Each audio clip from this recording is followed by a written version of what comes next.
كان حلمك يشبه ضباط الأحلام ويروح ما بانت. Assalamu alaikum wa rahmatullahi wa barakatuh. This is lesson 11, Introduction to Symbols. Before I do start though, I just wanted to show you a picture of what a typical shelf looks like in the Holy Mosque of Mecca, the Masjid al-Haram. And you have a whole load of Qur'ans, usually all identical. There is another set of Qur'ans in a different colour, which I think is black or dark blue. And if you look inside, you will find that the script is slightly different. And the difference of the two I will show you are here. Basically, you have two different types of Quran. You have one called the Uthmani script, which is the top one here, and we have one which is called the Indo Pak script as well. Now, the one down here, this is typical font for people from the Indian subcontinent. So the script is slightly different than the one here. Now the top one, the Uthmani script, is the one that is actually designed for the Arab world. Now obviously the majority of us here who will be watching these videos will quite possibly not be Arab. So you may think, well, especially if I'm from the Indian subcontinent, why don't I just use this one? The reason why I would recommend using the Uthmani script and the one I'm actually teaching you from is because if you do decide to continue into learning Arabic or reading Arabic text that's not Quran, it will still be in this format as opposed to this format. And if you look at the differences, you can see. So for example here, there's a symbol that's on top of the alif here, which isn't here, and that will be right across the whole of the Quran. The two differences, like for example this one here, but there isn't one here, and so on. The other difference that you'll notice is the dal here is this symbol, this shape which we are familiar with now. Here is the equivalent in the Indo Pak version, and the same goes for zal, looks like this, and za, this one here. So that looks quite similar to the za here, but got this dal here again. So there are some differences, so it's better just to stick to the one that you will be using in the longer term, i.e. for the Quran and Arabic, should you choose to proceed and learn Arabic as well. So we are learning the Uthmani script, and it will be the one that is most abundant in the Haram when you go and pick up a mushaf, which is a word for the Quran, the mushaf. So when you go and pick up a mushaf from the shelf in the Haram, it will be majority of them in this script, and that's the one that we're going to be using. So this is a typical page in the Quran of the Uthmani Quran. This in particular has got the English translation word for word on the bottom, but generally the actual script itself looks like this. So you can see here that there is this particular line here at the start of each of these. These are all surahs, and at the start they're all the same. And this actually is Bismillahir Rahmanir Rahim, which is what we would say at the start of each surah. And so I wanted to start off with that today to show you how we can look at this, Bismillahir Rahmanir Rahim, and we will be able to recognize this now based on the lessons that we have covered so far. So let's have a look. So we have here the first word, we will break it down. Okay, so we have this here.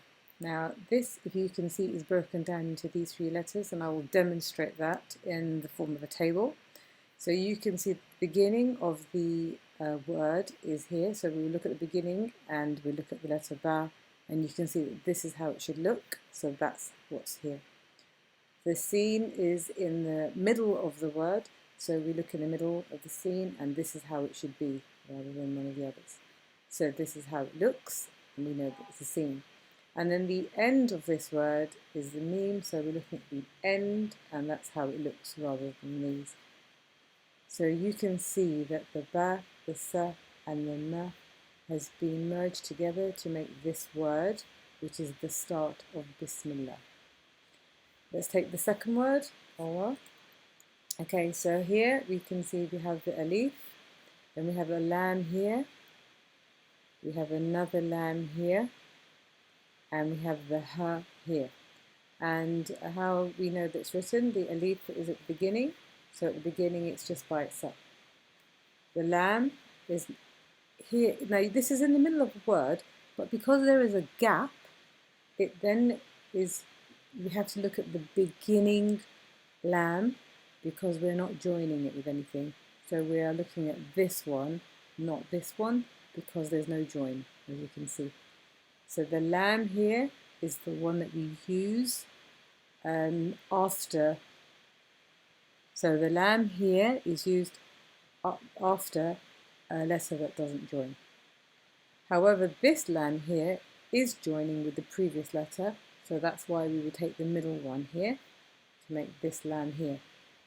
And so the last letter ha is here. So we look at the letter ha and go to the last letter, and this is the one that we would use to make the letter ha. So we can see that this is made up of alif, lam, lam, ha. This is Allah. And I will talk about the symbols shortly. The next letter here is Ar-Rahman. So we have here the alif, which is on its own. Then we have the lam here. So we can see that the lam, again, as I mentioned before with the previous word, that because the letter doesn't join, we start off as though it's the beginning, which is this one here. And then we have the letter ra, which does join at the right side. So we will be looking at the middle, which is this one here. And then we have the ha. Again, there's no join here, therefore we're looking at the beginning again of the three types of that letter. So that's this one here. And then we have the meme here. Again, it's now joined between two letters, so we're looking at one that joins in the middle, and that's this one here. And then the noon is the last letter, so it would be the end, so that one is this one here. And so we have Ar-Rahman using these letters. The last word is Ar-Rahim. So we have, again, the alif on its own. So that's how it looks when it's on its own. We have the lam, which is not joining the previous letter, so it's considered at the beginning, therefore we're looking for the beginning of the lam. Then we have the ra here joining the previous letter, so it's like it's a middle, which would be this one here. Then we have the ha not joining the previous letter, so it's beginning again, so that would be this one here. And then we have the ya, which is in between two letters, so it's a middle, so we're looking for the ya with the middle, which is this one here. And then the last letter, meme, is at the end, so for the meme we look at the end again here. And so we have Ar-Rahman Ar-Rahim looking like this. So I'm hoping you will be able to look at something like this and begin to see the individual letters and actually recognize them as we go along. So, back to one of these surahs. So we talked about the Bismillah ar-Rahman ar-Rahim. Now the other thing that I wanted to show you in today's lesson is what a typical surah looks like. So we're looking at letters which we are beginning to recognize. But in order for us to appropriately read, we have to understand what these symbols here are, because these symbols explain to us how we should be pronouncing each letter. And these letters are the equivalent in English of vowels, A-E-I-O-U. But in Arabic, we only have 3 vowels to look at. So let's take a look at them. Right. So these are the symbols that we're going to start with this lesson. It's this one here, and this one here. So if I go back to the previous one, you can see we've got this shape here, here, here. There's quite a lot of the ones that we'll be covering today. And it's literally the whole Quran is covered in these symbols. So very, very important.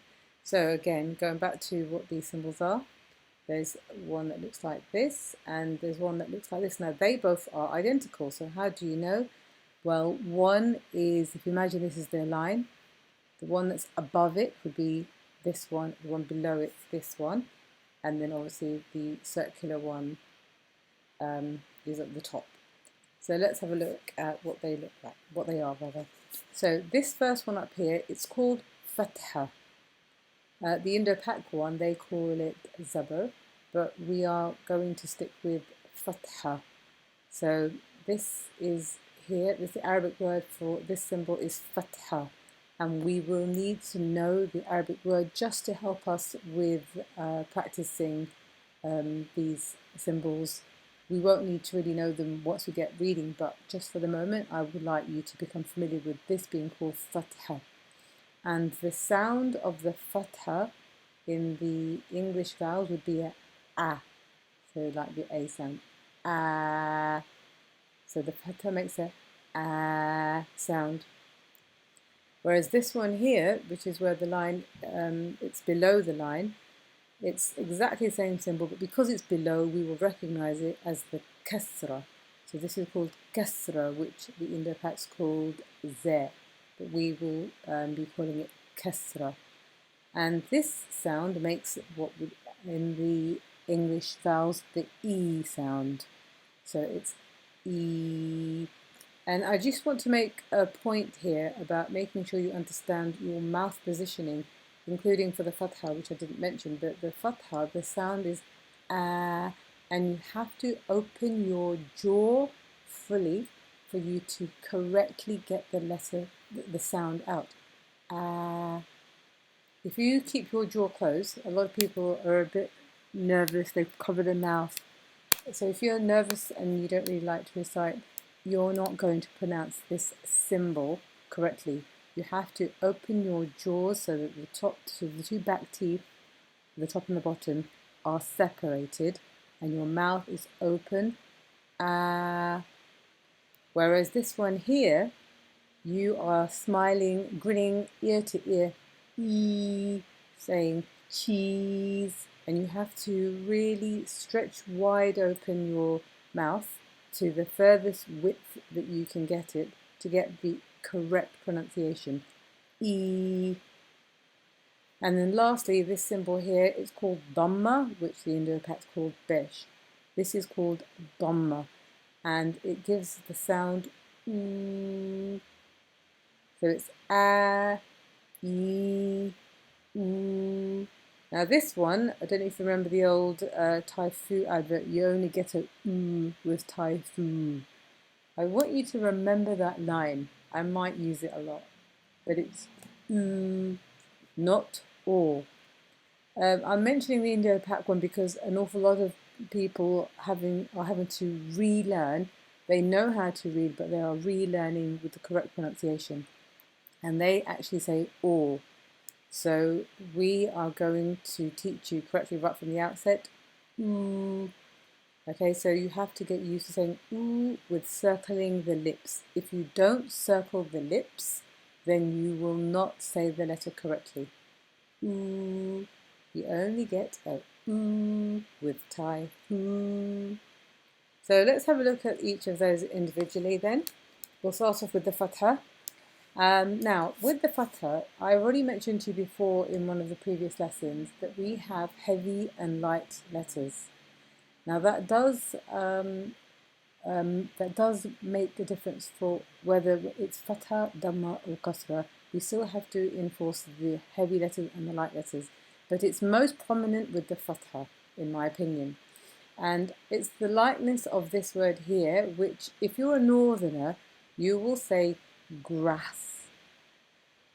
So from up north, I'm going to say grass. But if you're from London or down south, you will probably say grass. It's exactly the same word. One's grass, the other one's grass.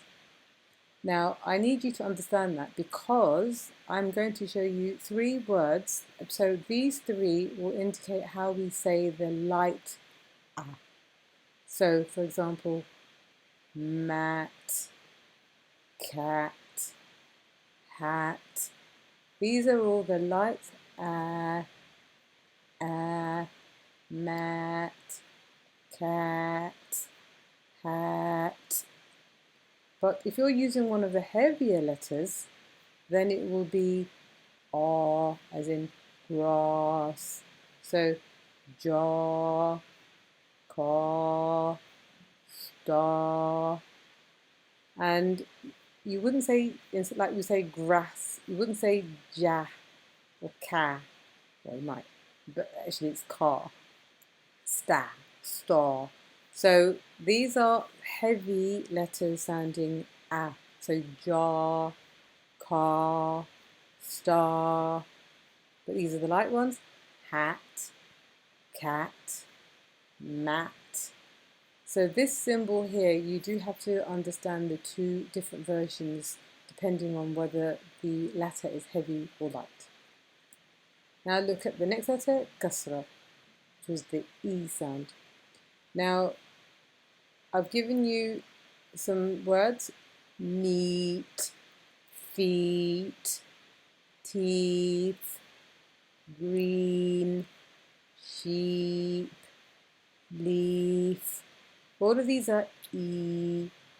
So instead of saying eh, which some people may sort of shorten it to over time, red, bear, bed, said, you have to add the E sound, so it becomes, instead of red, it's read, not bed, it's bead, not said, seed.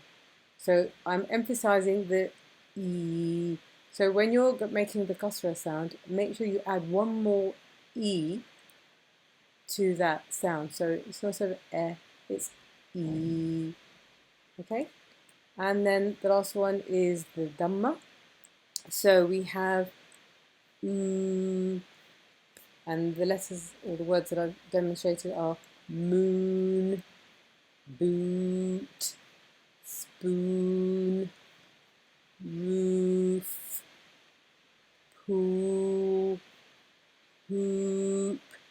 Now look, we do have other words which have got oo sound, but when you recite them, you don't say oo, you don't say Luke. I suppose somebody up north might, but in the south of England, we would say look, took, cook, book, and that would give you a oo sound. And this symbol is not oo, it's oo. You only get it oo with typhoon. So you must remember it's oo, not oo. Ooh, ooh, ooh, ooh, ooh. There you go. So, what I have here, what appears to look like some sort of a musical sheet. Well, actually, the Quran is a set of symbols almost like that. So here we have the a, e, u, and what I've done, because of the two a sounds, I've put a circle here to indicate the heavy a. So if we were to look at just the symbols alone and how we would be moving our mouths, this would be a, e, u, e, u, e, a, u, a, e, u, a, e. So now let's have a go at this line and see if you can have a go with me. Here goes. A, u, e, u, a, u, u, e, a, e, a. How did that go? Okay, so I'm going to go through the next three quite quickly and I'm going to show you what this actually is.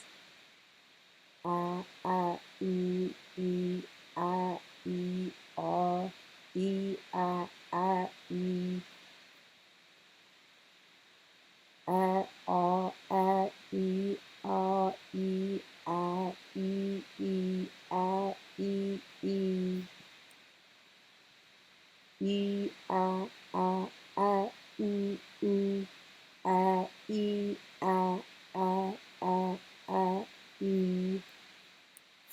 So you might be surprised to hear that these 3 lines are actually the first few ayahs of Surah Fatiha. I'll show you. So we recite Surah Fatiha in our salah, every single salah. And these are the vowel sounds that we are making with it. So let me just show you. Okay, separate them out. A, I. So it's al, ham, du, I, a, I, lillahi, a, I. Actually, this is a, I, a, rabbil, a, I, lam, here, a, al-Rahman, I, Mirahi. Actually, it could be E or E. A, I, Maliki, Yawmiddin. And then the last line here. I, Iyaka, Na'budu, wa iyaka nasta'in. So I'm hoping you will now look at these symbols and understand how we are changing the shape of our mouth dependent on the letter that we are reciting. And looking at these symbols, I hope you've understood what these symbols represent and how we use them. And inshallah, in the next lesson, we will look at the individual letters with each of those symbols and start merging letters together to make words. Assalamu alaikum wa rahmatullahi wa barakatuh. ما كان حلمك يشبه ضباط الأحلام ويروح ما بانت لها ثار